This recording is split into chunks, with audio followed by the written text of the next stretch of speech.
poor twin sisters stopped a millionaire who was weeping over his son's death and said, "Your son is alive."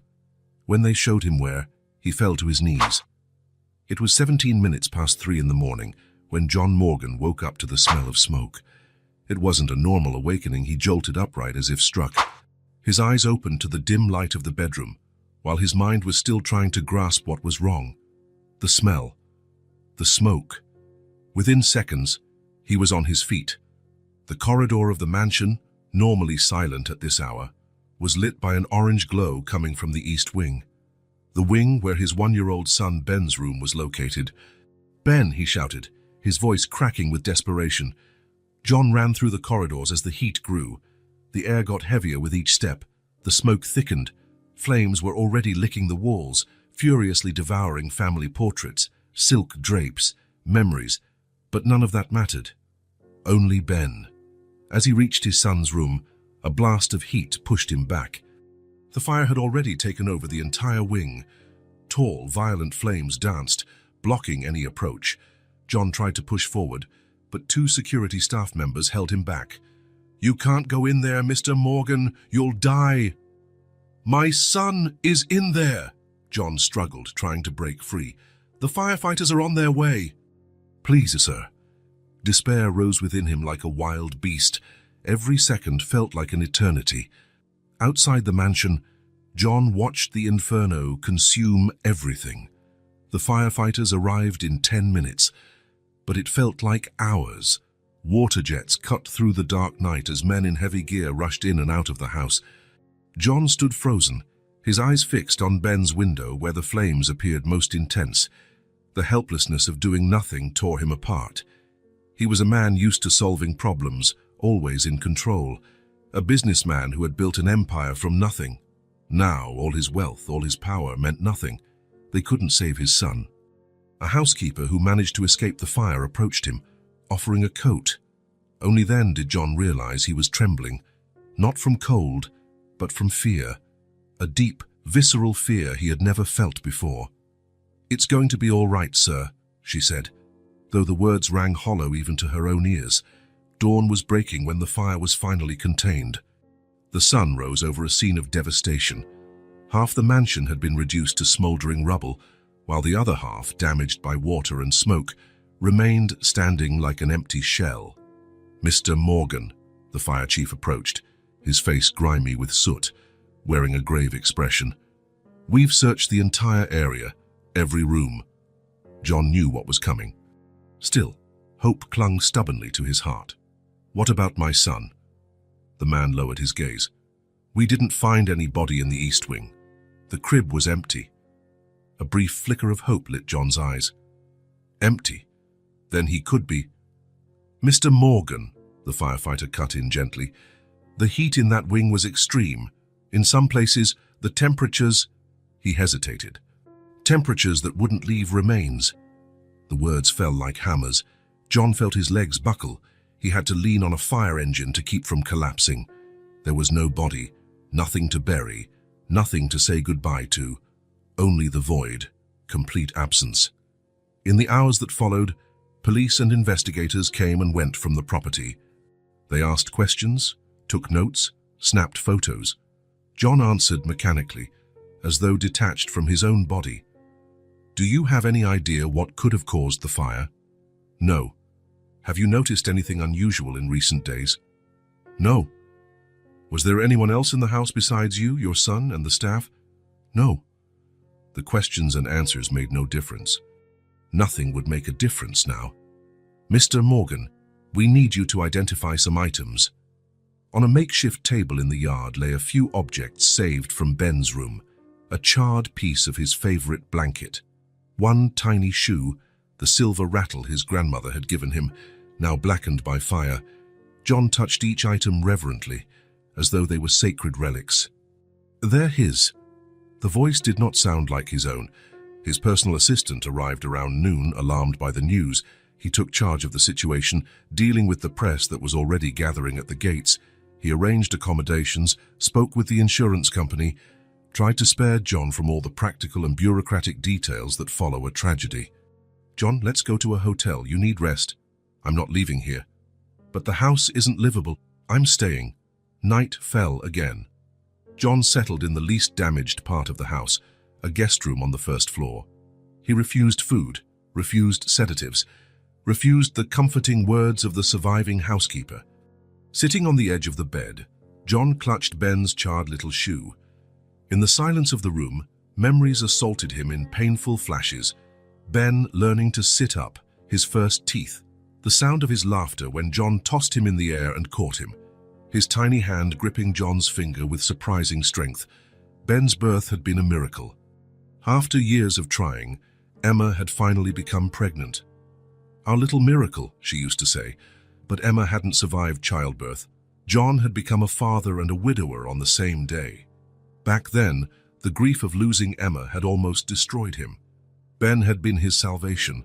During that first year, the baby became his anchor, his reason to go on. John learned to change diapers, make bottles, rock him to sleep. He cut back on office hours to be present. He hired the best staff to help, but insisted on spending as much time with his son as he could. And now, just like Emma, Ben was gone. John lay down on the bed, still dressed, holding his son's little shoe against his chest. He stared at the dark ceiling, feeling an overwhelming weight pressing down on him. It wasn't only the mansion's walls that had collapsed, it was his entire world. Outside, among the debris that had once been a home, a cold breeze blew through the ashes. A palpable emptiness lingered over everything. John knew that the next day he would have to deal with insurance, the police, the media.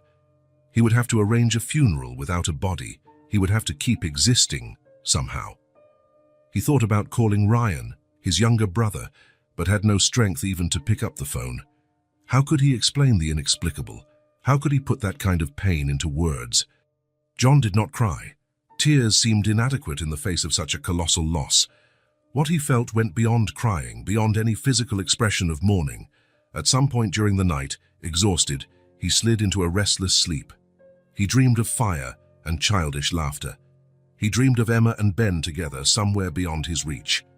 But that night, in the silence after the fire, the reality of the coming morning loomed like a shadow.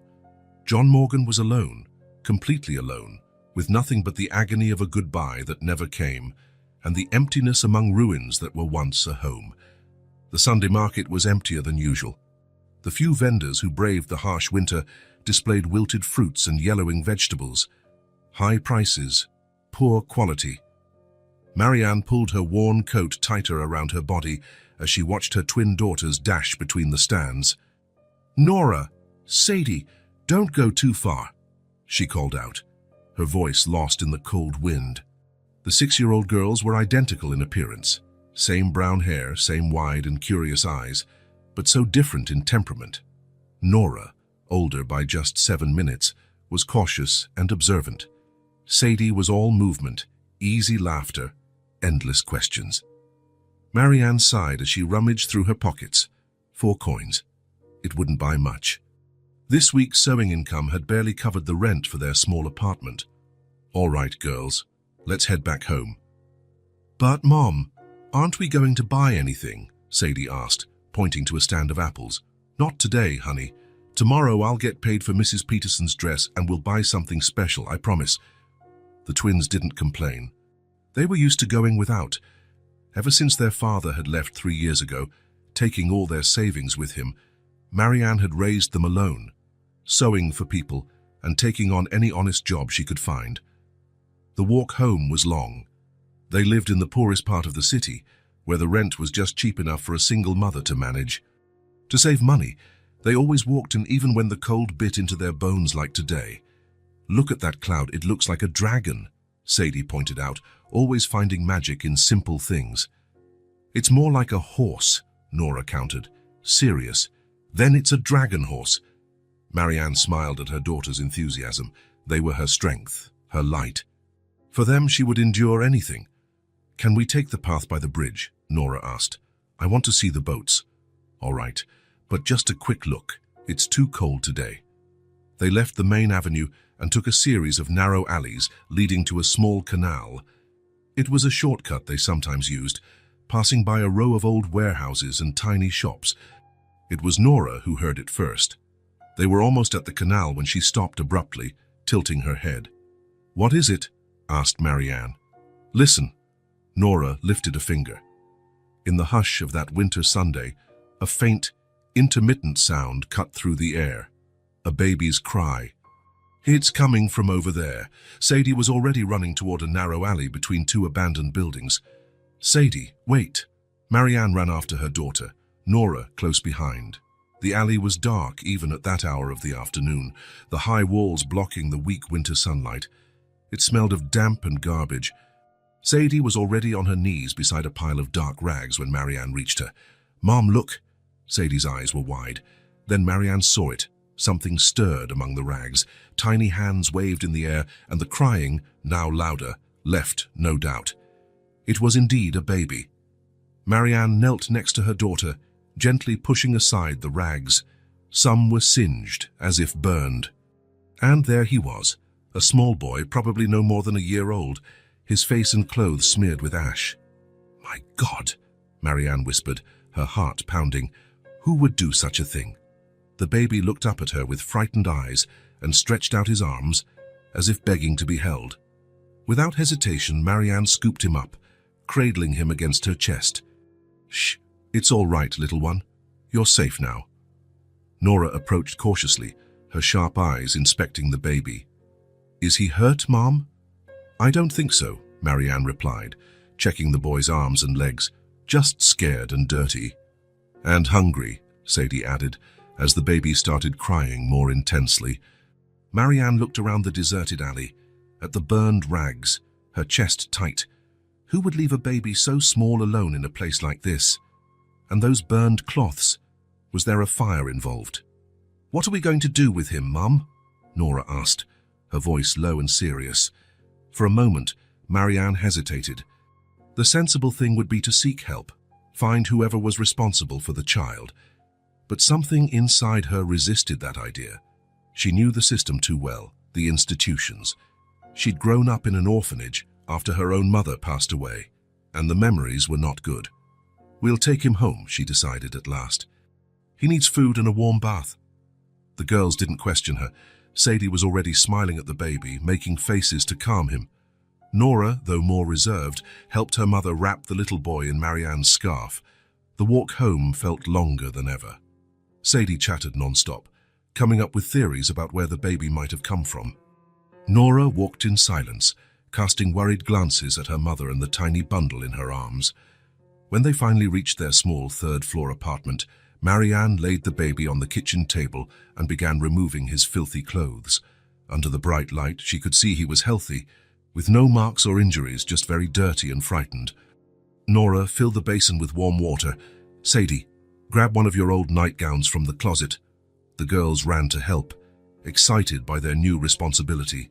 Marianne carefully cleaned the baby, wiping soot from his face and light-colored hair. He was no longer crying, just watching everything with curious eyes. "He must be hungry," Sadie observed. "We can give him our milk." "We only have half a pint left," Nora reminded her. "It was supposed to last until tomorrow." "It's okay," Marianne decided. "He needs it more than we do." While the baby drank eagerly from a cup Marianne improvised, she wondered what to do next. Life was already difficult enough with two daughters to raise alone. How could she manage another child, especially one so young, requiring constant care? Night fell outside, and with it came a sharp drop in temperature.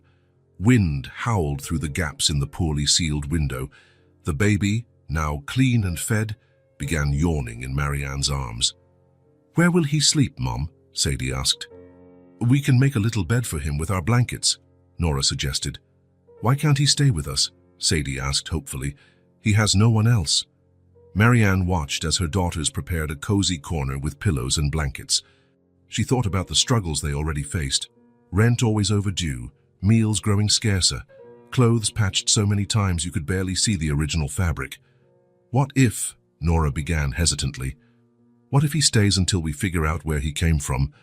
The baby had fallen asleep in Marianne's arms, now breathing evenly. His face, free of soot, showed rosy cheeks and long lashes.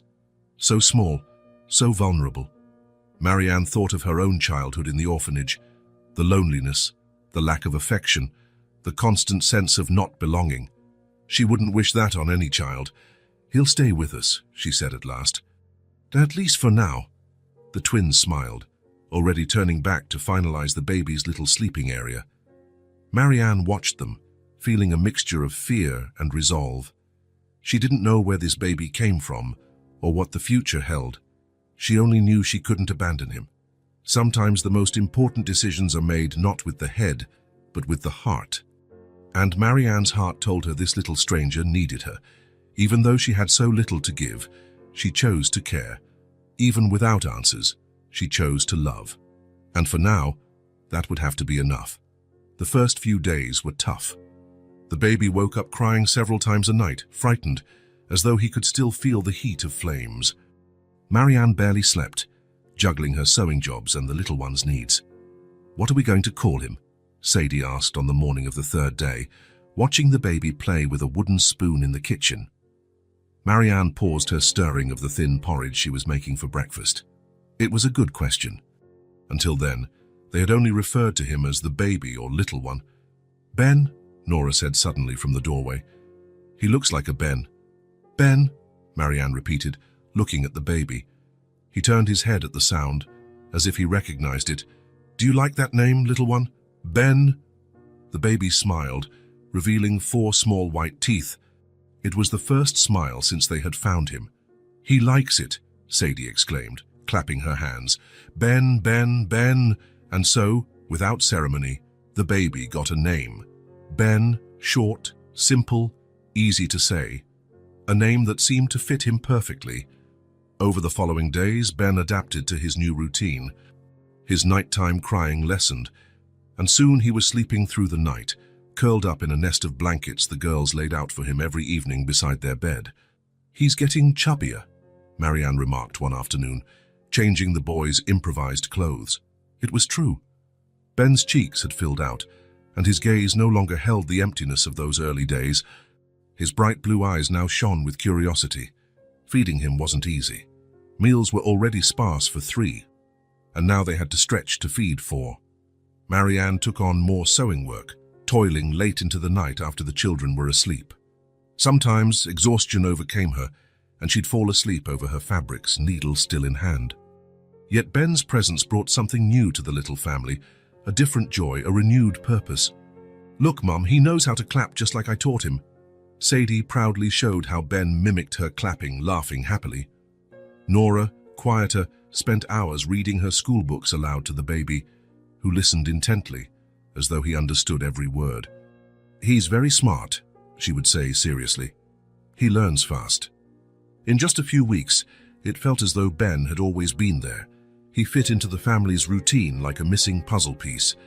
He woke up early with Marianne, ate his porridge while she got the girls ready for school, then stayed in her lap while she worked on simpler sewing tasks. "Here, hold the measuring tape for me," she would say, and Ben would grab the tape with his chubby little hands, delighted to help. In the afternoon, when the girls returned from school, it was a celebration. Ben recognized them from afar and would wiggle with excitement. "Our little brother's waiting," Sadie would exclaim, racing inside. "We brought something for you, Ben," Nora would add, usually some small treasure, a pretty leaf, a shiny pebble, a drawing. Both girls had fully adopted Ben as their own. To them, there was no doubt he was part of the family now. Neighbors asked questions, of course. Where had that baby come from? Marianne would evade, claiming he was her cousin's child who needed temporary care. Most people didn't pry further. In that neighborhood, folks had learned to respect each other's secrets. "You'll need papers for him someday," Mrs. Tanner, an elderly neighbor who occasionally babysat Ben, remarked. "If you want to enroll him in school or if he ever gets sick." Marianne knew she was right, but she preferred not to think about it just yet. One problem at a time. For the moment, Ben was safe and healthy. That was what mattered. And most surprisingly, Marianne was happy too. Despite the extra work, the sleepless nights, and the constant worry about money, she found herself smiling more often. A certain lightness filled her heart that she hadn't felt in a long time. One night, after a particularly tough day, barely any sewing jobs, nearly empty pantry, bills to pay, Marianne looked at the dinner table where everyone sat. The meal was simple: thin vegetable soup and a loaf of bread cut into 4 portions, barely enough to fill them. Yet no one complained. Sadie was recounting a wild story about a squirrel she had seen on the way to school. Nora was correcting her details with characteristic seriousness. It wasn't green, Sadie, it was brown with a funny mark. And Ben, on Marianne's lap, banged a spoon on the table, laughing at Sadie's silly faces. The apartment was small and cold. The furniture was old and patched. The dinner was too simple, but there was so much love in that moment, so much warmth, so much life. Ben turned his face up to Marianne's, those blue eyes now fully recognizing her. "Ma," he babbled for the first time. It wasn't quite a word, more a sound, but the meaning was there. A wave of warmth filled Marianne's chest. It was as though their little circle of light had expanded just enough to include this new member, brought to them by fate. "Yes, sweetheart," she whispered, kissing the top of Ben's head. "Mama's here." The soup grew cold in their bowls, the wind whistled through the cracks in the window, and the world outside remained harsh and unforgiving. But at that simple table, a small miracle was taking place, a miracle of comfort and healing. Ben, who had arrived at their door frightened and fragile, was flourishing under the warmth of their simple love, and without realizing it, while they cared for him, they too were healing. Sadie burst into giggles at something Nora said, and soon they were all laughing. Ben, not even understanding the joke, laughed as well, simply happy to be there in that moment, with the people who, in such a short time, had become his entire world. Marianne watched the scene, engraving it in her memory. In the simplicity of that moment lay everything that mattered. They didn't have much, but they had enough. They had no answers for the future, but they had the present, and for now that was all. Nearly a month had passed since Ben came into their lives. Winter was beginning to lose its grip. Some mornings brought a timid sun peeking through the clouds, not enough to truly warm them, but promising better days. The little family had found a new rhythm. Marianne would sew while Ben played on the floor nearby, often dozing off among colorful spools and soft scraps she laid out for him. Ben was no longer the scared baby they had found in that alley. His cheeks were now pink and full, his bright blue eyes were alive with curiosity, and his small body grew stronger every day. He could stand for a few seconds, holding onto the furniture, and he crawled at surprising speed around the apartment. "He'll be walking before he's 18 months, I bet," Nora remarked one evening, watching Ben venture from the table to the couch. "That's because he has 2 teachers," Marianne replied, smiling at her daughters. "You two are very patient with him." It was true. The twins adored their new role as big sisters. Sadie invented games and songs that made Ben erupt in giggles, while Nora, more methodical, created little exercises to encourage his development, inspired by what she learned at school. That Thursday morning began like many others. Marianne woke before dawn to finish a dress she had to deliver that afternoon. It was an important job for the wife of one of the managers at Morgan Industries, and it would pay enough to keep them somewhat comfortable for the next 2 weeks. The sun was already up when she sewed the final stitch. She admired her work for a moment, then carefully folded it and placed it in a box lined with blue tissue paper. "Done," she announced, stretching her arms to ease the tension. She glanced at the clock on the wall. "Girls, you can still make it to school if you hurry." Sadie and Nora, who had been playing with Ben in the tiny living room, rushed off to get ready. Within 15 minutes, they were prepared, wearing their worn but clean backpacks. Breakfast was the same thin oatmeal as always. The pantry was nearly empty, with just a handful of flour and some wilted vegetables. Marianne served generous portions to the girls and Ben, leaving only a few spoonfuls for herself. "I'll get paid for the dress today," she said, noticing Nora's worried look. Nora always realized when Marianne sacrificed her portion. "Then we'll go shopping. We'll have a special dinner tonight." The girls' eyes lit up at the promise. Special dinners were rare, usually reserved for birthdays or Christmas. "Can we have fresh bread?" Sadie asked hopefully. Marianne mentally counted her money. The payment for the dress would be decent, but there was overdue rent, the electric bill, medicine for Ben's cough the previous week. "We'll see," she replied, not wanting to promise what she might not afford. "Can we buy it after school?" Sadie insisted. "Mrs. Klein's bakery is on the way." "Please." There was such pure enthusiasm in Sadie's face that Marianne couldn't refuse. "All right," she relented, taking a few coins from her little savings box. "Here, get a small loaf on your way home. But come straight back afterward, understand? I have to deliver the dress by 4.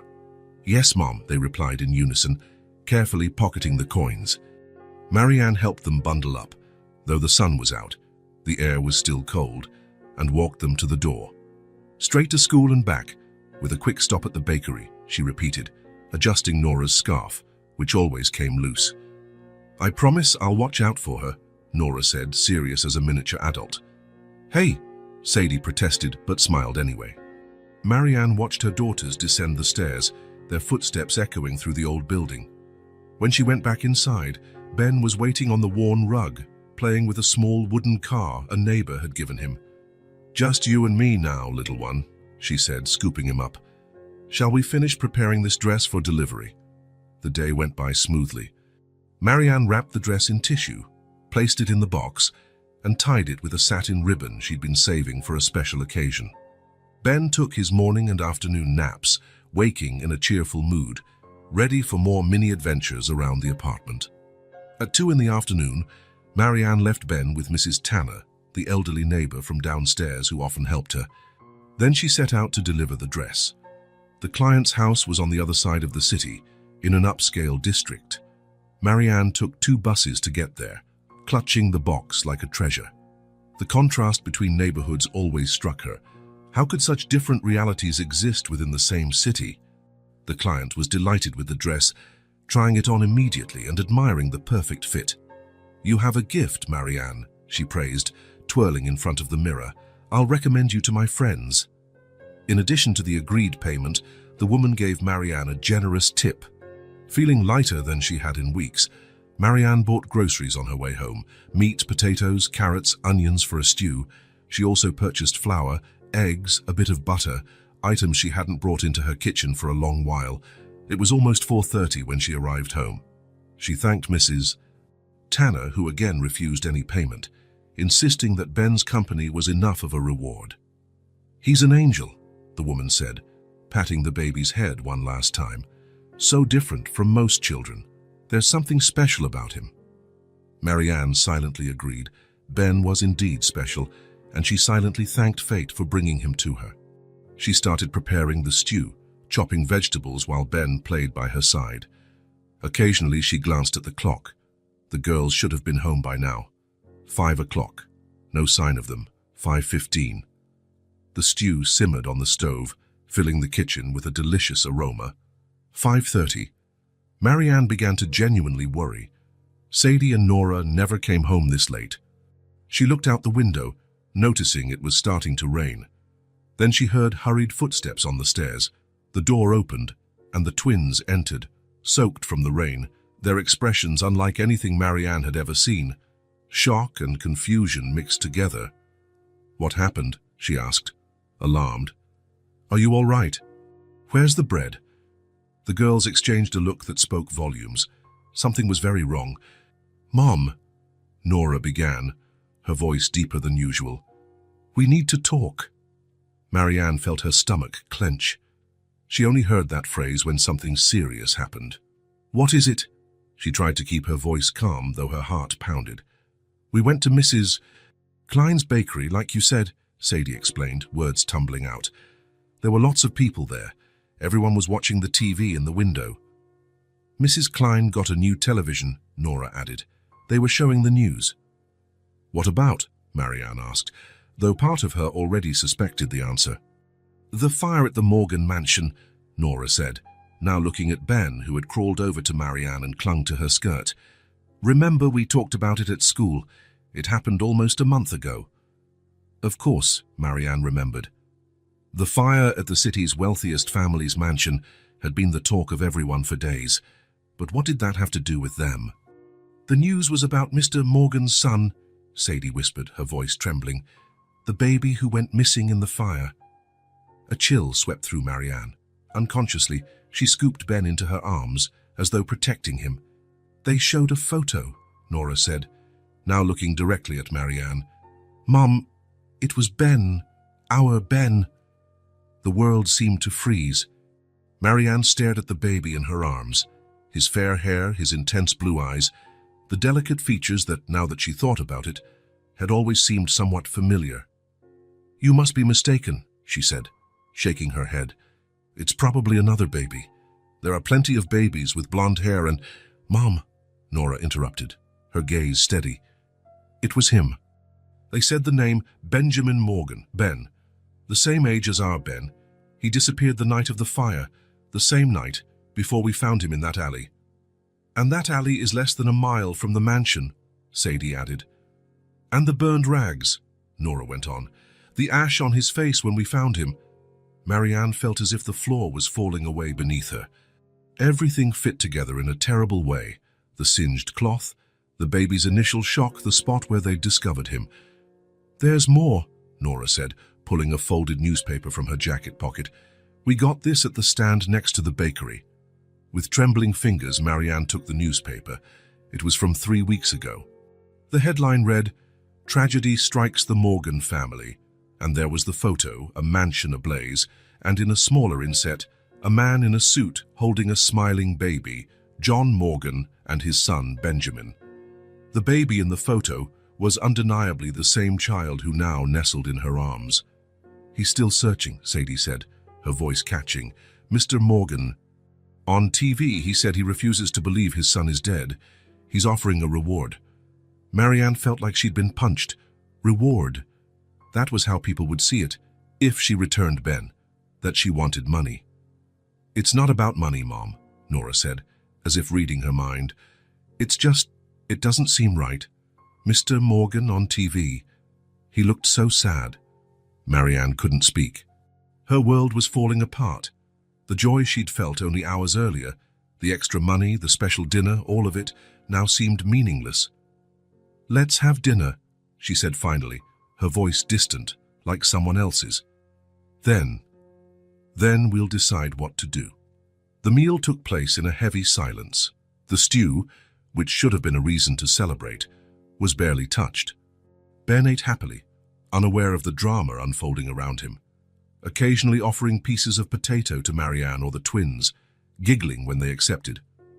After dinner, the girls washed the dishes without being asked. Marianne remained at the table, Ben in her arms, gazing out the window without really seeing anything. "What are we going to do, Mum?" Sadie asked, breaking the silence once the last pan was dried and put away. Marianne looked at her daughters. Sadie's eyes brimmed with tears. Nora wore that grave expression that seemed so out of place on a 6-year-old. "I don't know," she answered honestly. "I need to think." The girls accepted her reply and got ready for bed. Marianne bathed Ben, dressed him in a nightgown she had sewn herself, and tucked him into the makeshift bed beside the twins. "Story," Sadie requested, as she did every night. Marianne nodded, taking the old storybook she'd had since childhood. She read about princes and princesses, dragons and castles, while Ben slowly drifted off, and the twins struggled to stay awake for the ending. When all 3 children were finally asleep, Marianne returned to the living room. She picked up the newspaper again, studying John Morgan's photo. He was a handsome man with the same shade of blonde hair and the same blue eyes as Ben. His face showed signs of exhaustion and grief, even in a photo taken before the tragedy. The article detailed the fire and how John Morgan had tried to save his son but was thwarted by the flames. It explained how the baby's body was never found, leading authorities to conclude that it had been completely consumed by the fire. But John Morgan didn't believe that. According to the article, he insisted his son was alive, that someone must have taken him during or before the fire. The police considered it unlikely, merely the desperate hope of a grieving father. Marianne folded the newspaper and placed it in the kitchen drawer. Her mind whirled. On one hand, there was her immense love for Ben. The little one had become part of her family, her son in every way that mattered. Losing him would be like losing a piece of herself. On the other hand, there was John Morgan, a man who loved this child as much as she did. A man who, unlike her, had a legal right to Ben. A man suffering the worst nightmare a father could imagine, believing his son was alive somewhere but unable to find him. There was also the practical reality. What kind of life could she offer Ben? A life of want, without access to the best schools or doctors. A life always lived in the shadows, fearing discovery. Late into the night, after the city had gone quiet except for the distant hum of a car or two, Marianne returned to the children's room. Ben lay sound asleep, one tiny fist clutching the rag doll she had made for him. She sat beside his little bed, watching him, every breath, every small movement during sleep. She memorized every detail, as though she knew she'd soon have only memories. Her decision was made, though it broke her heart to acknowledge it. Tomorrow, she and the twins would go to the Morgan mansion. They would return Ben to his father. Marianne gently lifted Ben so as not to wake him. He snuggled against her chest, sighing contentedly in his sleep. At last, the tears she had been holding back all day found release, silently rolling down her cheeks as she rocked him. "I love you so much, little one," she whispered, barely audible. "You brought so much light into our lives." And she stayed there, cradling him, quietly weeping. She wept for a baby she was losing before she had truly lost him. She wept for her daughters, who would feel the absence of the brother they had learned to love. She wept for herself, for the loneliness that would return. Oddly, she also wept for John Morgan, a man she had never met, but with whom she now shared a love for this small, precious child. A man who would soon experience the joy she was losing. The night wore on, each minute precious and painful. Outside, the stars shone faintly behind clouds, and the city continued in its indifferent rhythm. From the children's window, Marianne could see the distant outlines of the grand houses on the hill. Somewhere up there, a man was likely awake as well, staring at the same night sky, carrying the same sorrow, unaware that his world was about to change forever. And hers would, too. Morning arrived cold and grey, as if the sky reflected Marianne's mood. She hadn't slept. She had kept vigil, watching over Ben, etching every feature into her memory. "Mom?" Nora stood at the bedroom door, already dressed despite the early hour. It was only 6 in the morning. "Have you decided?" Marianne nodded silently, not trusting her voice. "We're going today," Nora pressed. "Yes," Marianne finally managed, her throat dry and scratchy. "As soon as Ben wakes up and has breakfast." Nora came closer and sat beside her mother, looking at the peacefully sleeping baby. "It'll be hard," the girl said with a wisdom beyond her years. "But it's the right thing to do." Marianne pulled her daughter into a hug, unable to hold back tears. They stayed like that for a moment, silent, sharing their pain. Sadie joined them soon after, her hair a mess, her eyes still heavy with sleep. Unlike her sister, she didn't try to hide her sorrow. Tears streamed silently down her cheeks as she sat at Ben's feet. "Can't we keep him?" she asked in a hushed tone, though she already knew the answer. "No, sweetheart," Marianne replied, extending her arm to include Sadie in the hug. "He has a family, a father who loves him and misses him." "We're his family too," Sadie insisted, a sob escaping her throat. "Yes, we are," Marianne agreed. "We always will be. But he belongs with his father." The three of them stayed there, watching Ben sleep. Eventually he stirred, stretching as he did each morning. His eyes opened, and he saw them looking at him. He gave them a radiant smile that shattered Marianne's heart into pieces. "Mama!" he cried, reaching out to her. Marianne scooped him into her arms, holding him as though she would never let go. "Good morning, my love," she whispered against his hair. "Did you sleep well?" Ben babbled happily, little hands grabbing Marianne's face as he always did. Breakfast was silent. Ben, unaware of the heavy mood, ate his oatmeal with gusto. Occasionally, he'd try to feed Sadie with his spoon, an act that would usually draw giggles. Today, it only deepened the ache of what was coming. "How are we going to get to the mansion?" Nora asked, finally breaking the hush. "It's on the other side of town." Marianne hadn't considered that. The Morgan home was in a wealthy district, far from theirs. They would need at least 2 buses. "We'll take the bus," she decided. "We have a little money left from yesterday." "What if he's not there?" Sadie questioned. "Then we'll come back tomorrow," Marianne replied. "Or the next day." Until we find him. When breakfast was done, Marianne dressed Ben in his best clothes. In truth, the only ones that weren't handmade from scraps, a small pair of pants and a light shirt she had bought the previous week, using part of the rent money. "You look like a prince," she said, smoothing his golden hair. Ben smiled, oblivious to the significance of that day. An hour later, they were ready to leave. Marianne had packed a small bag with Ben's cloth rabbit and a few of his things. Not much. She didn't want it to seem like she expected anything in return. The bus ride was long and quiet. Sadie stared out the window the entire time, while Nora held Ben's hand as he sat on Marianne's lap. As they neared the Morgans' neighborhood, the scenery changed.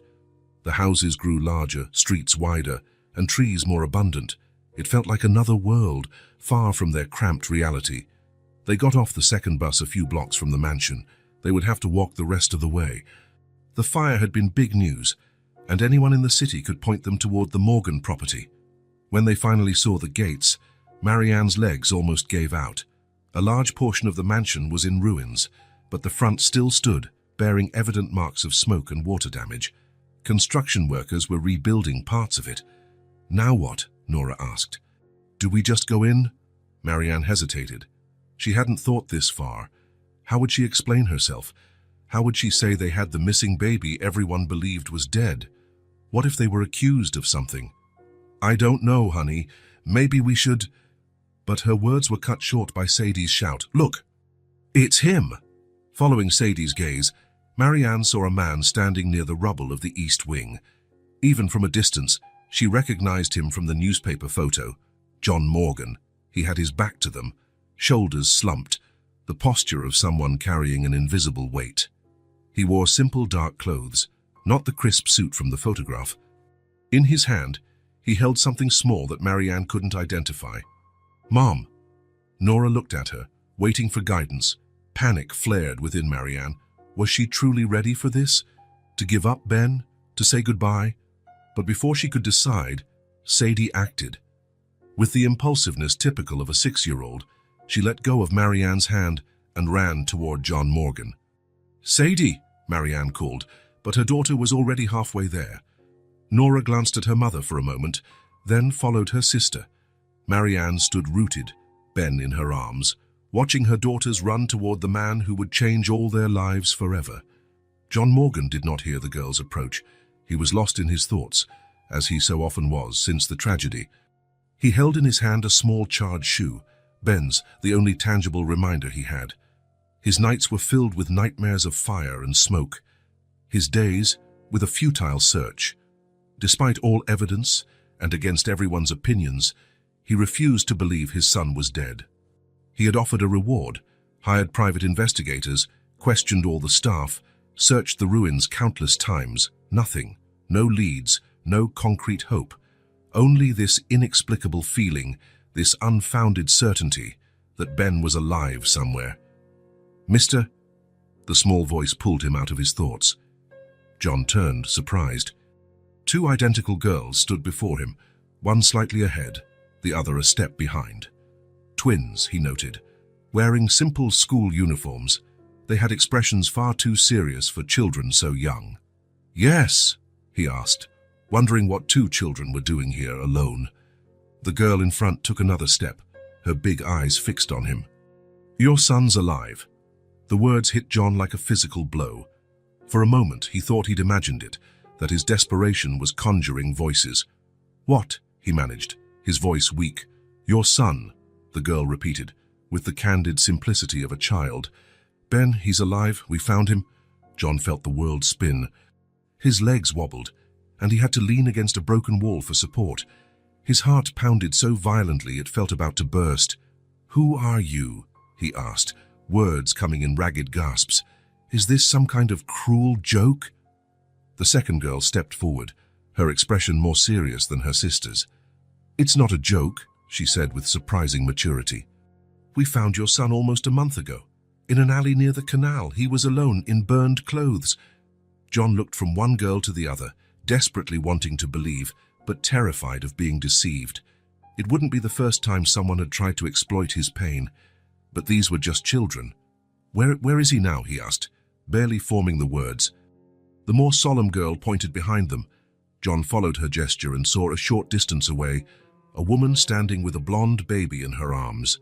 Time stopped. Even from afar, John would recognize that little face anywhere. The same golden hair, the same blue eyes, the same shape he had memorized in every detail during his son's first year of life. Ben. The charred shoe slipped from John's hand, forgotten. The hope he had clung to for weeks, a faint spark kept alive by sheer stubbornness, exploded in his chest like wildfire. All the pain and despair of the last month gave way to an emotion so intense he could barely breathe. "Ben," he whispered, and began walking toward the woman, each step quicker than the last. The girls followed. Marianne saw John Morgan approach and felt fear surge inside her. What would he think of her? That she had kidnapped his son? That she wanted money? She felt exposed, vulnerable, unsure what to say or how to explain. But when John drew close enough to see Ben's face clearly, all those worries vanished. The expression on this man's face, a mixture of disbelief, joy, and pure anguish, told her everything. "Benjamin," he called, voice trembling. Hearing his full name, Ben turned his head, curious. His eyes met John's, eyes so much like his own. For a moment, there was only silence. Then Ben smiled, a big smile Marianne knew so well, revealing a few small white teeth. And to Marianne's surprise, he reached his arms out to John.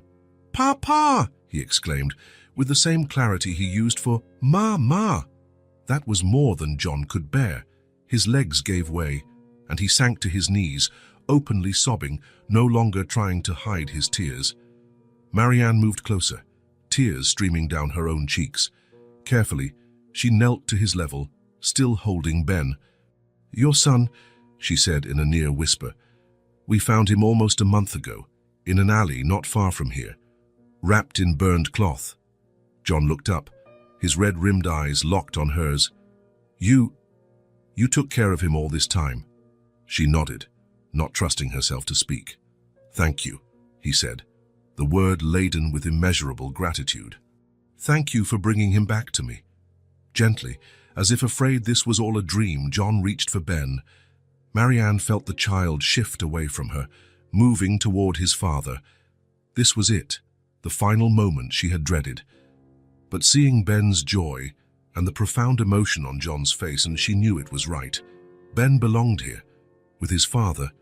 John held his son tightly, burying his face in those golden curls, as though confirming Ben was real, truly in his arms. Ben, thrilled with the attention, clapped and laughed. "You came back to me," John murmured against his son's forehead, kissing it gently. "You came back." Sadie and Nora were by Marianne's side now, each holding one of her hands, watching the scene with mingled joy and sadness. John finally rose to his feet, clutching Ben as if he'd never let him go. "I don't know how to thank you," he said to Marianne, his voice steadier now. You brought my son back. I thought I had lost everything."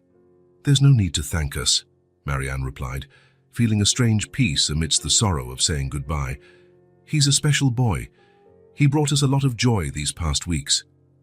John looked at the girls, who were studying him curiously. "What are your names?" he asked kindly.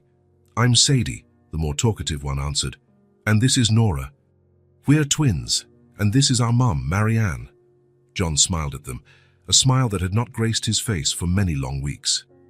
"Thank you, Sadie and Nora," he said, "for finding my Ben, for caring for him, for bringing me here today." Nora, usually so contained, stepped forward to John and Ben. With a seriousness that belied her age, she said, "Take good care of him. He likes bedtime stories, and he's afraid of the dark." John nodded, equally solemn. "I'll remember," he promised, "and you can visit any time you want. You'll always be welcome." Marianne knew it was only kindness, that they might never see Ben again after today, but she appreciated the gesture all the same. "We should go," she mustered, calling up all her strength. "The bus—" "No," John interrupted. "Please, you must be hungry, and I have so many questions. I'd like you to come inside. My driver can take you home later." Marianne hesitated. She didn't want to prolong the farewell. Yet she did want to know more about the man to whom she was entrusting the baby she loved like a son. All right, she finally agreed. As they walked toward the intact portion of the mansion, Ben still in his father's arms, Marianne glanced at the sky. The grey clouds were starting to part, revealing a timid ray of sunlight in the distance. It felt appropriate, she thought, a new beginning, for Ben returning to his real home, for John regaining his reason to live, and for her and the girls, and who, despite the pain of loss, would forever carry the love of a little angel who'd stepped into their lives briefly, yet left an indelible mark. And maybe, just maybe, it wasn't a final goodbye, but the start of an unexpected new story. Marianne awoke to the familiar sound of rain on the window.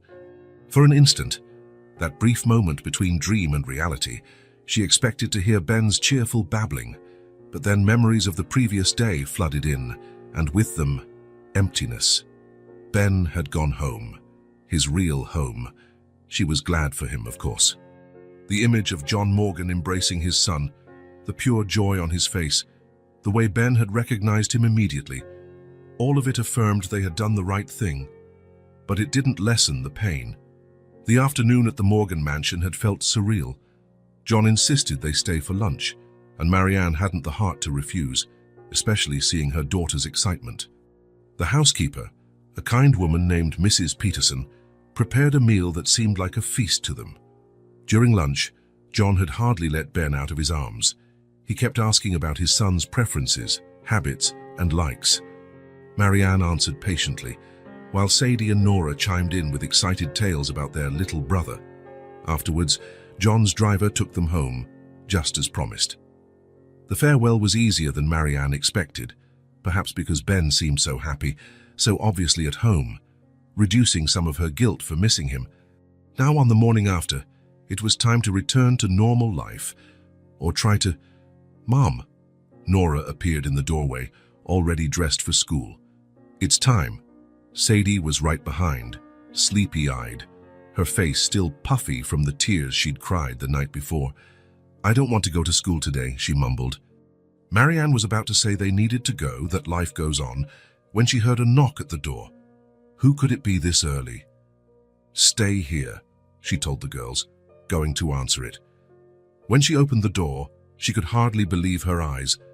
John Morgan stood there, dressed more casually than the day before, and by his side, wrapped in a blue coat, was Ben, grinning the moment he saw Marianne. Good morning, John greeted, a slight hint of awkwardness in his voice. I hope I'm not disturbing you. No, of course not, Marianne replied, too stunned to say much else. Please, come in. The modest apartment looked even more humble with John standing there. Worn furniture, peeling wallpaper, creaky floors. But if he noticed, he gave no sign. Ben wanted to say hello, he explained, as the baby squirmed in his arms, clearly wanting to go to Marianne. He woke up early asking for Mama. Marianne's heart squeezed. With a brief glance at John, who nodded, she took Ben from his arms. The boy clung to her neck just like every morning before. Mama, he crowed happily. Hello, my love, she whispered, tears she couldn't hold back filling her eyes. It's so good to see you. Just then came a burst of excitement from the hallway. Sadie and Nora dashed into the living room, their faces lighting up when they saw Ben. Ben! They shouted in unison, running to hug their little brother, still in Marianne's arms. John watched the scene with an unreadable expression. Sadness, perhaps, but something else too. Resolution, maybe. Actually, he said when the initial excitement died down, we didn't just come for a visit. There's something important I need to discuss with you, Marianne. The girls understood the signal and led Ben into their room, eager to show him the wonders of their tiny domain. Marianne directed John to the small kitchen table, offering him the only chair that didn't squeak. Coffee? She offered automatically. No, thank you, he replied politely. Then, without further ado, he got straight to the point. I spent last night thinking about everything that happened, how fate worked to bring Ben back to me. Marianne nodded, uncertain where he was going with this. If you and your daughters hadn't found him in that alley, if you hadn't cared for him with such love, John paused, visibly moved. My son would be dead, Marianne. You and your girls saved his life. And mine too. We only did what anyone would do, she murmured, glancing away. No, it wasn't what just anyone would do. You took him in when you had no obligation. You cared for him when you could barely provide for yourselves. And then yesterday, you did something even more extraordinary. You brought him back to me, when you could have just kept him. Marianne wanted to say that it wouldn't have been right to keep Ben, that he deserved to be with his father, but her words stuck in her throat. I want to repay you, John continued. Not because I feel indebted, but because I want to. He reached into his jacket's inner pocket and placed an envelope on the table. Marianne eyed it nervously. I don't want money, she said firmly. John smiled kindly, a warmth softening the exhaustion on his face. It's not money, well, not directly. He slid the envelope toward her. Please, open it. With trembling fingers, Marianne complied. Inside was a key and an official document. She skimmed it, not fully understanding what it meant. It's the deed to a house, John explained. A small but comfortable house in a better part of town. It's not too far from here, but it's a much safer neighborhood with better schools for the girls. Marianne felt her cheeks burn with a mix of embarrassment and wounded pride. I can't accept this, she said, sliding the envelope back. It's not charity, Marianne, John insisted, his voice firm yet gentle. It's the least I can do for the people who saved my son. He leaned across the table, his eyes locked on hers. I understand your pride. I respect it. But think of your daughters, the opportunities they'd have, better schools, a safer place to grow up. Marianne glanced toward the bedroom, where the girls' laughter mingled with Ben's squeals. It was true. Their current school was lacking, their neighborhood too dangerous for two little girls. Moreover, John continued, as though reading her thoughts, Ben would miss them. And you. I don't want my son to be separated from people he clearly loves, and who love him. That was the part Marianne hadn't dared voice, not even to herself. The thought of never seeing Ben again weighed on her like a constant heaviness. The house has 3 bedrooms, John explained. There's a space on the ground floor that could be turned into a sewing studio if you'd like. It's only 10 minutes from Westridge School, where your girls could enroll. I've already paid their tuition for next year. And if you'll allow it, I'd like to hire you as the exclusive seamstress for my company. It was too much to process at once. A house of their own, quality schooling for the twins, a workspace for her, a chance to keep seeing Ben. Why are you doing this? She asked, voice barely above a whisper.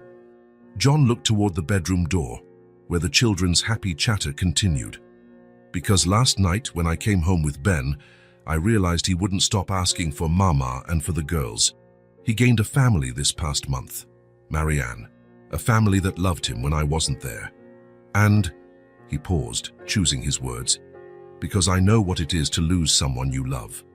I lost my wife when Ben was born, and I thought I lost my son in the fire.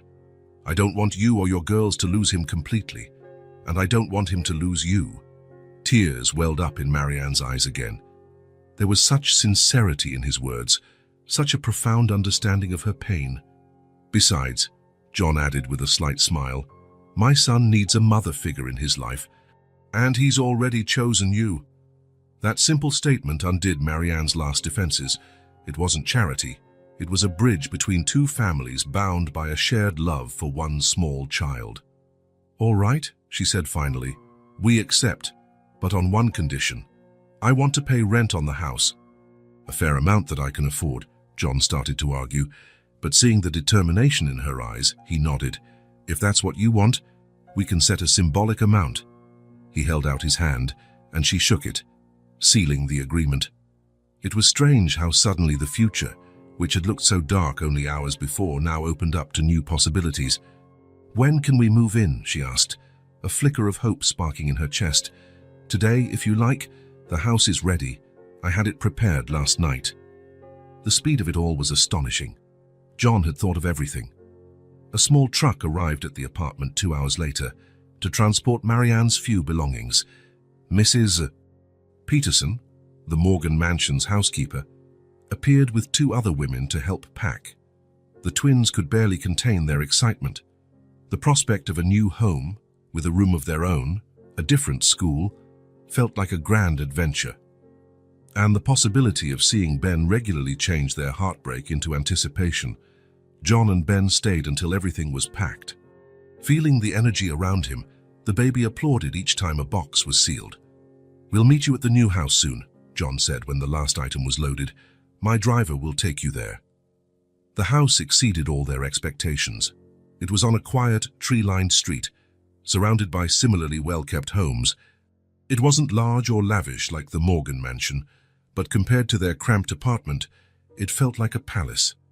A small garden graced the front yard, with a swing hanging from a single tree. The facade was a soft yellow, with white windows and a grey roof. 3 steps led to a front door painted bright blue.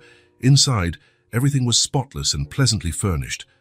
Not ostentatious, but cozy and comfortable. In what would be Marianne's sewing studio, a brand new machine gleamed on a sturdy work table, surrounded by shelves and drawers for supplies. "It's perfect," Sadie whispered, running from room to room, Nora following, quieter but equally awed. "I hope you like it," John said, watching their reactions. "If you want to change anything, redecorate." "It's more than we could have ever dreamed," Marianne managed, too emotional to say more. Ben, in his father's arms, reached out for her. John handed him over without hesitation. "Mama!" the baby exclaimed, content to be in her arms again. "Can he stay for dinner?" Sadie asked, tugging on John's sleeve. "Please," he smiled, a smile that lit his tired face. "Sure, if your mom doesn't mind having 2 extra guests." Marianne nodded, speechless.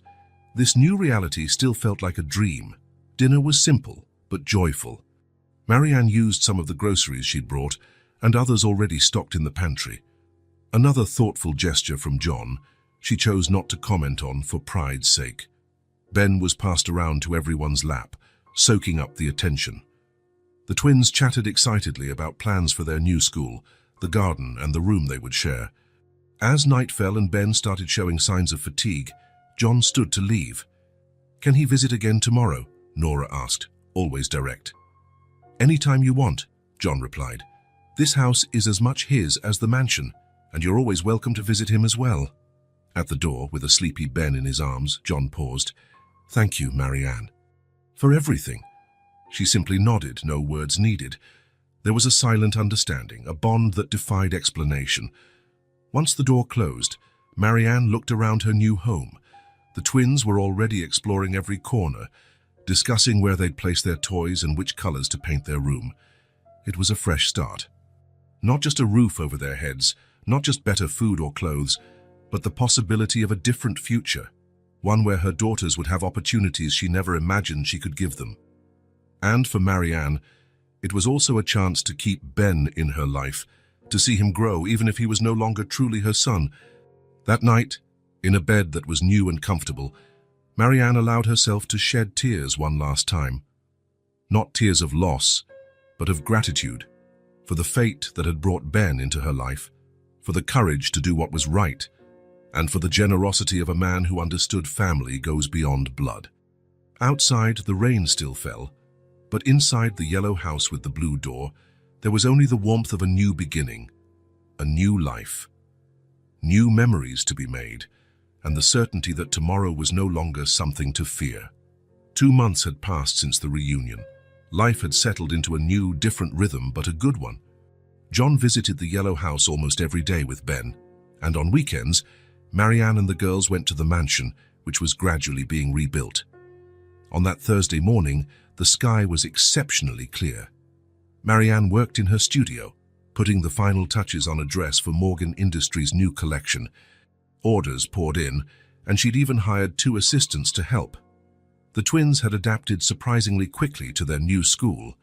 Nora excelled in math and science, while Sadie charmed teachers with her creativity in art class. At John's insistence, Marianne had accepted a part-time nanny to watch Ben some afternoons at the Yellow House. That arrangement let him maintain a routine with his sisters, as he called the twins, while also allowing John time to reorganize his company. It all seemed to be falling into place at last. The pain of near loss was giving way to a new family structure. Unusual, but it worked for them. The phone rang mid-afternoon, interrupting Marianne's thoughts. "Hello," she answered, pressing the receiver to her shoulder while adjusting some pins in the fabric. "Marianne, it's John." His voice was tense, different from usual. "I have to cancel today's visit. Something important came up." Marianne set the fabric aside, feeling a sudden worry. "Is Ben all right?" "Yes, he's fine. He's with Mrs. Peterson. It's another matter." He paused, as though weighing his words. "I've received some information about the fire. I'm reviewing it now." "I see." Marianne sensed not to pry. "The girls will miss him tonight, but they'll understand." "Thank you." His gratitude sounded genuine. "I promise to make it up this weekend." After hanging up, Marianne mulled it over. The fire was a topic rarely mentioned. For everyone, the main thing was that Ben was safe. The past, with its shadows, seemed better left behind. But now, something had brought those shadows back. In the mansion's large office, John sat behind his desk, staring at the thick envelope before him. The private investigator he'd hired weeks earlier had finally delivered his full report. Initially, John only wanted to understand how Ben had survived and ended up in that alley. But the preliminary findings hinted at something far more sinister. With slightly trembling hands, he opened the envelope and spread its contents across the desk. Reports, testimonies, technical analyses, and photos. Dozens of photos. The investigator's conclusion was clear. This was no accident. The fire had been set in at least 3 distinct areas of the East Wing, using some kind of accelerant, carefully planned to look like an electrical short. John felt his stomach turn. If it wasn't an accident, it was deliberate. Someone had tried to kill his son on purpose, but who and why? The next photos offered possible answers. The investigator had found a neighbor's security camera, partially covering the mansion's side entrance near the East Wing. The footage, captured less than 20 minutes before the fire started, clearly showed a figure rushing out with something in their arms. John picked up the enlarged image and held it under the lamp. The figure was partially in shadow, but was undeniably carrying a baby wrapped in blankets. His baby. Someone had taken Ben from his room before the fire began. Someone who knew the house, had access, and knew exactly where the nursery was. For the first time since finding his son, John felt the old pain morph into something stronger, sharper, outrage. All the grief he'd endured, the emptiness, the despair, now had a new dimension. This wasn't merely cruel fate, but a deliberate human act, someone he knew. Because in the following pages, the investigator had compared the figure's silhouette, posture, and movements to reference images. Certain characteristics were unmistakable.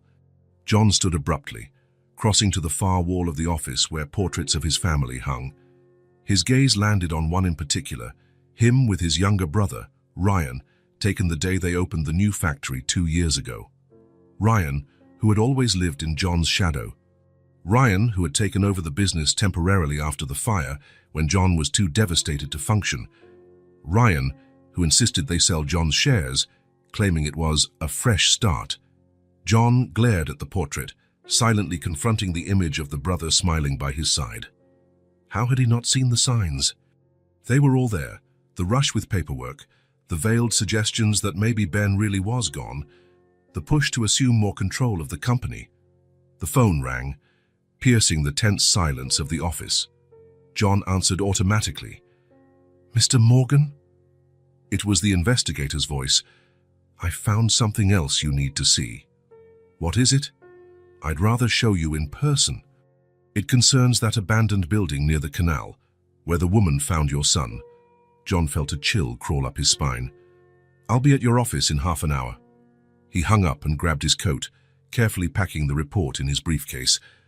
Before leaving, he gave one last glance at the portrait on the wall.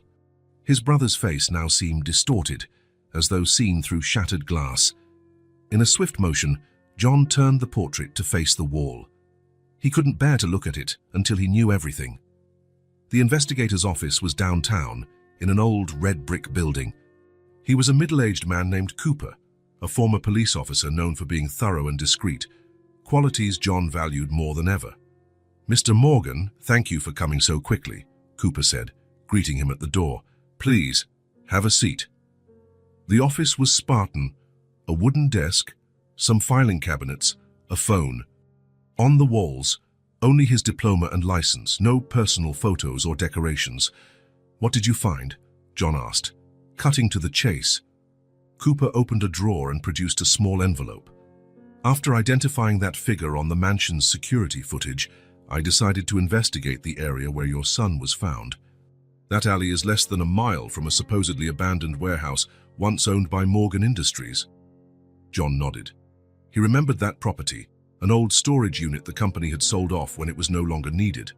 Turns out, the warehouse isn't as abandoned as it looks, Cooper continued. It's been in use for the past few months. And guess by whom? Without waiting for an answer, he slid a photograph across the desk. John picked it up, his hands tense. It was a night vision shot, taken from a distance, but clear enough. Ryan entering the warehouse, glancing around furtively. Date stamp is 2 days before the fire, Cooper pointed out. John felt ice in his veins. There's more, the investigator went on, placing another photo in front of him. This was taken inside the warehouse yesterday. It was risky to go in, but worth it. The image showed a makeshift room in the back of the warehouse, a simple crib, a few children's toys, and a chair. A calendar hung on the wall, certain dates marked. He planned it all, John murmured, his voice raspy with shock. Took Ben from his room, started the fire, and intended to keep him hidden here. From what I can tell, yes, Cooper agreed, but something went wrong. Maybe the baby cried too much. Maybe he was spotted. Either way, he had to get rid of the kid quickly and left him in the alley, probably hoping no one would find him alive. John's mind raced, piecing together this horrifying puzzle. Why? He asked, more to himself than to Cooper. Why would Ryan do this? The investigator slid another document forward, a copy of John's will. As I suspected. With your wife gone, if anything happened to you, your son inherits everything. If both of you died, your brother is the next in line. Cooper paused meaningfully. And who'd be the legal guardian of Ben if something happened to you? John closed his eyes, though he already knew the answer. Ryan. Exactly. Your brother had much to gain if your son disappeared, and you, overwhelmed by grief, stepped away from running the business, which is precisely what happened. John felt a wave of nausea. His own brother had orchestrated this. He had planned the murder of an innocent baby, his own nephew, for money and power. What do you plan to do now, Mr. Morgan? Cooper asked, watching his reaction carefully. John inhaled deeply, trying to order his chaotic thoughts. I need solid proof, something the police can't ignore. I'm on it, Cooper promised. I have a contact in forensics who can reopen the fire investigation with these new findings. I'm also keeping tabs on your brother. If he returns to the warehouse, we'll have more evidence. John nodded, a cold resolve replacing his initial shock. Keep going. I want everything documented and legal. When we confront Ryan, I want no escape routes. He left Cooper's office in a daze, the day that had begun so peacefully now cloaked in the darkest shadows of the past, shadows with a familiar face. He drove back to the mansion in silence, gripping the steering wheel with unnecessary force. On the passenger seat, the folder containing the report seemed to smolder, as though it held not just paper, but embers from the fire that nearly destroyed his life. Back in his office, he found a message from his secretary. Ryan had called, wanting to discuss some factory contracts. He would be at the company's main office at 9 the next morning, expecting John there. John crushed the note in his hand. Yes, they would meet, but it wouldn't be about contracts. He walked to the large window overlooking the garden. In the distance, he could see the reconstruction of the east wing, workers diligently erecting new walls atop old ashes. For an instant, he thought of calling Marianne, telling her everything he'd discovered. But he decided against it. She and the girls had already been through enough. They deserved the peace they had finally found. This was a battle he had to face alone. The office door opened softly, and Mrs. Peterson entered with Ben in her arms. He was asking for Daddy, the housekeeper said kindly. Looks like someone missed you. John took his son, feeling the comforting warmth of the child's small body against him. Ben smiled, gripping his father's face with his little hands as he often did. Papa, he exclaimed happily. In that moment, gazing into his son's innocent eyes, John knew with absolute clarity what he had to do. It wasn't about revenge, it was about protecting Ben and ensuring no one ever endangered him again. Tomorrow, he would confront Ryan, not with explosive rage or dramatic accusations, but with the quiet strength of truth. The scattered fragments had formed a clear picture, and it could no longer be ignored. Holding Ben, who was dozing off in his arms, John cast one last look at the portrait turned to the wall. The brother he had known, or thought he knew, no longer existed. In his place was a stranger whose actions demanded consequences. Serious consequences.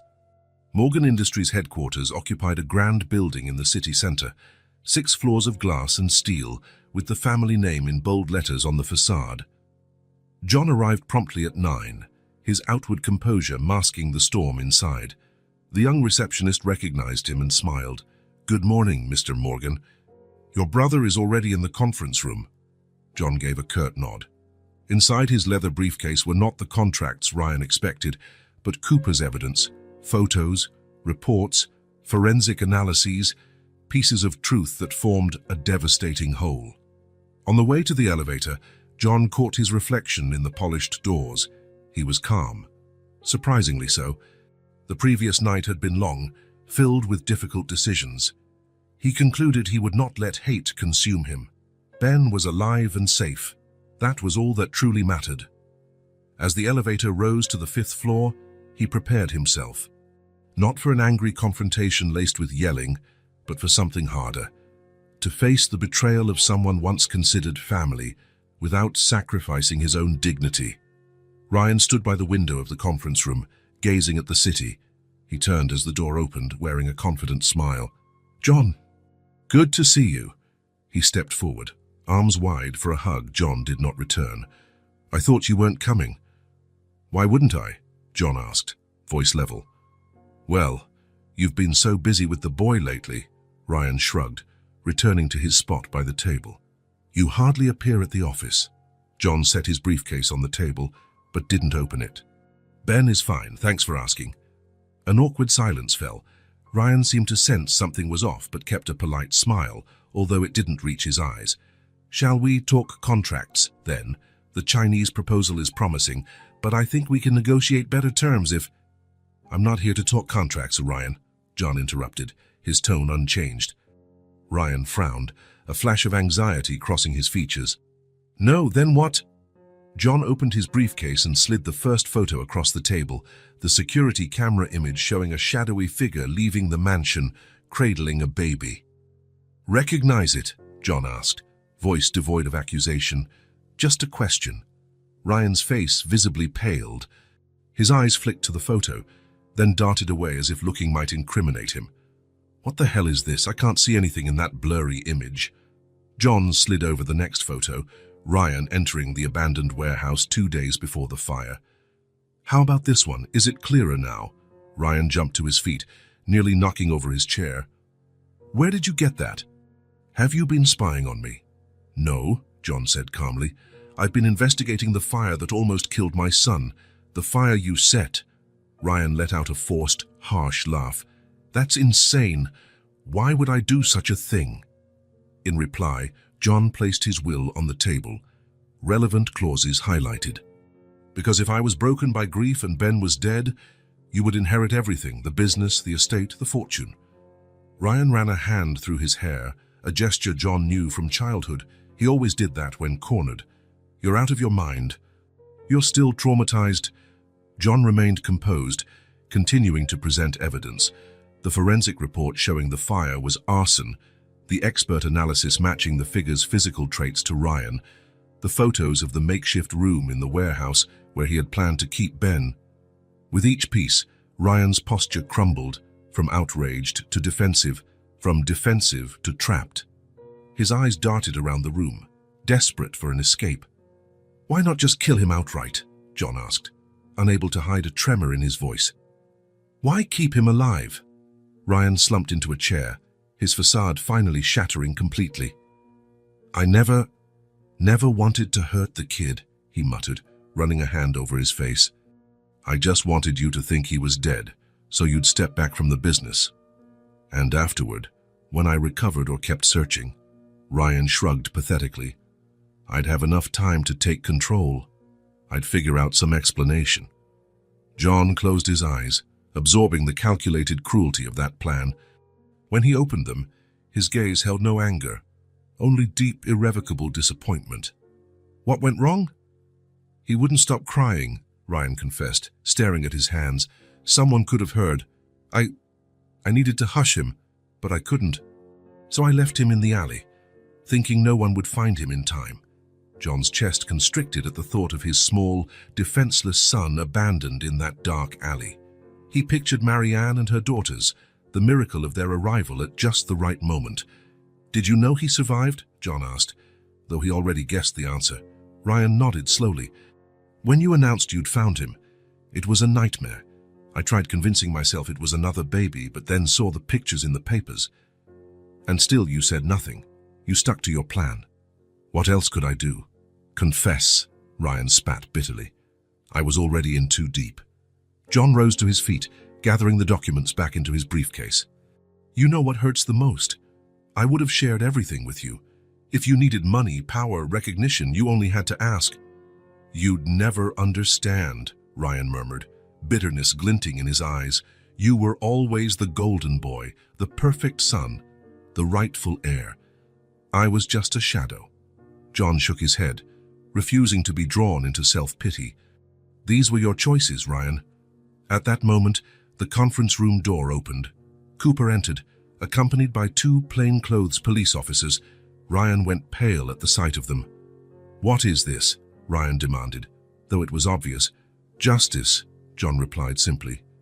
I gave all the evidence to the authorities last night. They have a warrant for your arrest. As the officers stepped toward Ryan, reciting his rights, John stood still, his face an unmoving mask hiding his pain at this betrayal. Ryan resisted at first, with anger, then pleading, John, please, we're brothers, family, you can't do this to me. You left my son to die, John said quietly, but with resolve. You orchestrated my downfall.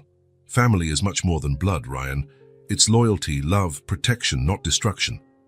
As the officers began leading Ryan away, John stepped forward, not to intervene, but to say one final thing.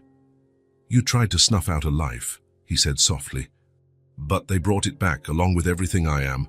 Ryan made no reply, a tumult of anger and shame in his eyes as he was taken from the room. Cooper stayed behind, regarding John with respect. Are you sure you want to keep the press out of this? He asked. It might be easier at trial if public opinion is on your side. John shook his head. I don't want a circus or a scandal. I want justice, not revenge. He paused, thinking of Ben, Marianne, and the girls. There's been enough destruction. Now it's time to rebuild. Cooper nodded in understanding. As you wish. I'll do my best to keep it discreet. The judge has already agreed to seal the case, given a minor is involved. Thank you, Cooper. For everything. Left alone in the conference room, John walked to the window down below. He could see the police car driving off, taking away his brother, or the stranger his brother had become. There was no triumph in that moment, no relief, only the certainty of having done the right thing, and maybe a small glimmer of peace. He thought about how he'd explain it all to Marianne. She deserved to know the truth, as did the girls, though he'd have to choose his words carefully. He decided he'd talk to Marianne first, that night, once the children were asleep. His phone buzzed. It was her, almost as if his thoughts had summoned her. Hello, John. Is everything all right? The girls are excited for Ben's visit later. The sound of her voice pulled him back to what truly mattered, the present, the future they were building. Everything's fine, he said, for the first time meaning it. Tell them we'll be there for dinner. I have some updates to share. Good news, I hope. He hesitated, considering. Necessary news, he finally said. But yes, in the end, it's good for all of us. He hung up and looked out over the city before leaving the room. The sky was clear, no clouds, a new day, with painful truths, but also a chance for healing. Justice had been served, not with shouting or bloodshed sake, but with the quiet power of truth. The days following Ryan's arrest passed with a curious silence. As John wished, the case stayed out of the headlines. To the outside world, Ryan Morgan had simply stepped away from the family business for personal reasons. Telling Marianne was difficult but necessary. One Thursday night, after the girls and Ben were asleep, John explained everything. They sat on the small porch of the yellow house, his words falling like heavy stones between them. Marianne listened silently, her eyes wide with initial disbelief, then brimming with tears as she grasped the depth of the betrayal. When John finished, she simply held his hand for a long time without speaking. There were no adequate words. "The girls don't need the details," Marianne said finally. "They're too young to understand something so dark." John agreed. For Sadie and Nora, it would suffice to say Uncle Ryan had gone away and wouldn't be back for a long time. 2 weeks had passed since that evening. Life found a lighter rhythm, as if the last remaining shadow had finally been banished. The mansion's reconstruction was nearly complete.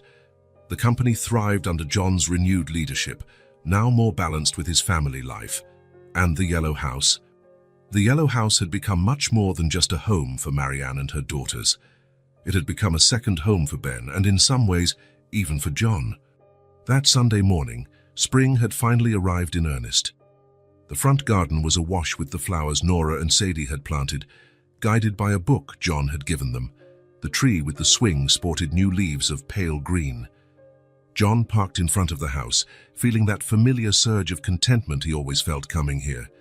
Ben, buckled in his car seat, was already waving his arms in excitement. "Mama's house," he exclaimed, his pronunciation much clearer than just weeks ago. "Yes, son, Marianne's house." The moment John opened the car door, the front door of the house burst open, and 2 small whirlwinds came hurtling toward him. "Uncle John!" "Ben!" Sadie yelled, always the first to reach him, wrapping her arms around his legs. "You're late," Nora joined in, more measured but equally delighted. She immediately began unfastening Ben from his seat. "You promised 10, and it's almost 11. John chuckled, lifting Sadie while Nora lifted Ben. Traffic's fault. And a certain someone didn't want to take a bath this morning. They entered the house together, a noisy parade of laughter and chatter. Marianne stood in the living room, smiling at the scene. "I thought we agreed on 10, Mr. Morgan," she teased. "Forgive my unforgivable tardiness, Ms. Wilson," John joked back with an exaggerated bow, earning giggles from the girls. "By way of penance, I bring gifts." He darted back to the car, returning with a medium-sized box. The twins hovered around him curiously. "It's the books we promised," John announced, opening the box. Inside was a small collection of children's books, bright with illustrations and simple text for early readers. Also 2 pretty notebooks with sturdy covers and a set of colored pencils. The girls' eyes lit up. Sadie picked up one of the books, flipping through the pages with reverent care. Nora ran her hand over the notebook, appreciating its cover. "It's so pretty," she murmured. "They're for practicing your writing," John explained, settling on the sofa while Ben explored the living room, clearly at ease. "Your mom told me you're both doing very well at school." "I already know the whole alphabet," Sadie announced proudly. "Want to see?" Without waiting for an answer, she grabbed one of the new pencils and a notebook, plopped down on the rug, and stuck her tongue out in concentration as she carefully formed letters. Nora approached John, her gaze serious and contemplative beyond her 6 years. "Thanks for the books," she said simply. "I'm learning to read really fast. The teacher says I'm the best in class." "I'm not surprised," John replied, genuinely impressed by her maturity. Marianne stood in the kitchen doorway, watching with a soft expression. It was surreal. If someone had told her 3 months ago that she'd be living in this house, seeing her daughters interact so naturally with one of the most influential men in the city. Sadie finished her demonstration and brought the notebook for John to see. "Look, I wrote your name, mine, Nora's, Mom's, and Ben's." John examined her work with the appropriate seriousness. The letters were irregular and sometimes mirrored, but perfectly readable. A warmth spread through his chest. "That's wonderful, Sadie," he praised. "You're becoming a great writer." The girl beamed, racing off to show her mother. Nora remained by John's side, watching Ben build with colorful blocks on the rug. "He really likes coming here," Nora remarked. "So of course he does. You're his family too." Nora nodded, as though it were obvious. At school, I told them I have a baby brother, but he doesn't live with us. The teacher thought it was strange, so I explained that a family doesn't have to live all together to be a family. What matters is caring about each other. John felt a lump in his throat. So of all the things his wealth could buy, the simple wisdom of this child was not one of them. It was a precious gift. Your teacher is lucky to have such a bright student, he managed, voice thick with emotion. The morning flew by. Sadie and Nora took turns showing John their newest achievements at school, and he was an attentive audience, reacting with genuine enthusiasm to each small success. Marianne prepared lunch, a simple stew, but delicious, along with fresh bread she had bought at the nearby bakery. The meal was lively, full of stories and laughter, so different from the formal, hushed dinners John recalled from his own upbringing at the mansion. After lunch, while Ben dozed in Marianne's arms, Sadie and Nora led John outside to see the backyard garden, where they'd planted a small vegetable patch. "Look, Uncle John," Sadie pointed proudly to the tiny green shoots peeking from the earth. "They're carrots. I planted them. And those are tomatoes," Nora added, pointing to another section. "Before long, we'll be able to eat them." John studied the fragile sprouts, full of promise, like these children, like Ben, like this new life they were all creating after the storm. "You're doing a fantastic job," he praised, crouching to see more closely. "I'm really impressed." "Mom helps us," Nora said. "She knows all about plants." "She learned from my grandma when she was a kid," Sadie added. "Grandma had a huge garden, right, Nora?" "Yes, but we never met her. Mom just tells us stories." Again, John realized how little he knew about Marianne's life before they found Ben. He asked questions sometimes, but she was private about her past. He respected that, though curiosity lingered. When they returned inside, Ben was awake, playing contentedly with Marianne in the living room. The rest of the afternoon was filled with games, reading the new books, and discussing weekend plans. As the sun began to set, bathing the kitchen in golden light, John found himself reflecting on how this simple place had become so special to him. It lacked the splendor or history of the Morgan mansion, but it possessed something far more valuable: life, warmth, love. "Will you stay for dinner?" Marianne asked, putting away some books the children had scattered. "If it's not too much trouble." She smiled, and her eyes lit up. "It's never trouble to have you here, John." Dinner was modest: vegetable soup, leftover bread, and a small apple pie Marianne had prepared as a surprise. For John, it was one of the finest meals he'd ever had. The twins shared school stories. Ben tried saying new words, and an unmistakable sense of belonging filled the air, a feeling he hadn't known since Emma had passed. When the meal ended, Ben was getting sleepy, rubbing his eyes while fighting to stay awake. Sitting on Marianne's lap, he rested his head against her chest, losing his battle against drowsiness. John watched them, a wave of gratitude so powerful it almost hurt. This moment, this picture of his son safe and loved, was a miracle he had almost lost, if not for Marianne and her girls. He raised his glass, still holding a bit of apple juice. "I'd like to propose a toast," he said quietly, not wanting to wake Ben. Instantly, Sadie and Nora lifted their glasses, adopting solemn expressions as if this were a grand ceremony. Marianne raised hers as well, smiling slightly. "2 second chances," John said, gazing directly at Marianne, "and new beginnings." "2 second chances and new beginnings," the girls chorused, before sipping their juice enthusiastically. Marianne merely nodded, her eyes locking with John's over Ben's sleeping head. No words were necessary to understand what that toast meant to them both. As John got up to help clear the table, he noticed a framed photo on a small shelf in the living room. It was recent. Sadie, Nora, and Ben sitting on the backyard swing, all three laughing for the camera. His heart constricted at the sight. "We took it last week," Nora explained, seeing his interest. "Mum said we needed some new pictures." "It's wonderful," John said, carefully picking up the frame. "Could I have a copy?" "Of course," Marianne answered, joining them with Ben still asleep in her arms. "I have the negatives." Sadie approached, a shadow crossing her usually cheerful face. "Uncle John, we'll still get to see Ben, right?" she asked, voice small and uncertain.